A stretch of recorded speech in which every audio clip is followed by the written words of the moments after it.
100 Day video சேலஞ்சில் இன்னைக்கு டே 32.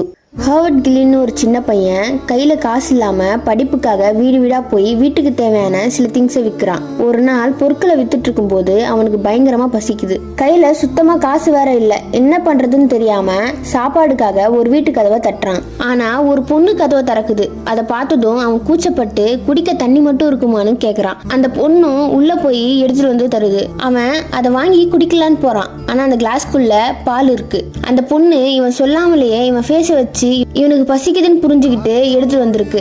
இவனும் அந்த பாலை குடிச்சிட்டு வீட்டுக்கு வந்துடுறான். சில வருஷம் கழிச்சு அந்த பொண்ணுக்கு ரேர் ஹார்ட் கண்டிஷனால ஹாஸ்பிட்டலுக்கு கூட்டிட்டு போறாங்க. டாக்டர் இவங்களை பார்த்து இங்க சரி பண்ண முடியாது, வெளியூருக்கு தான் போகணும்னு சொல்லிடுறாங்க.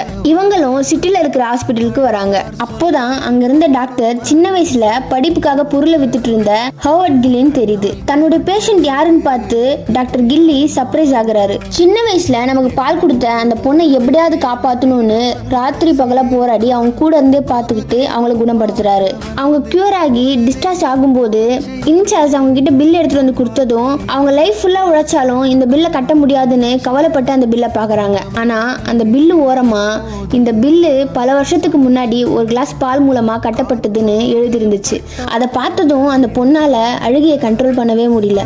Life is simple guys. நம்ம செய்யற சின்ன உதவி கூட என்னைக்குமே வீண் போகாது. அது ₹1 இருந்தாலும் அதுக்கான பலன் நம்மளை தேடி வரும். முடிஞ்ச வரைக்கும் எல்லாருக்கும் ஹெல்ப் பண்ணுங்க. நாளைக்கு பார்க்கலாம்.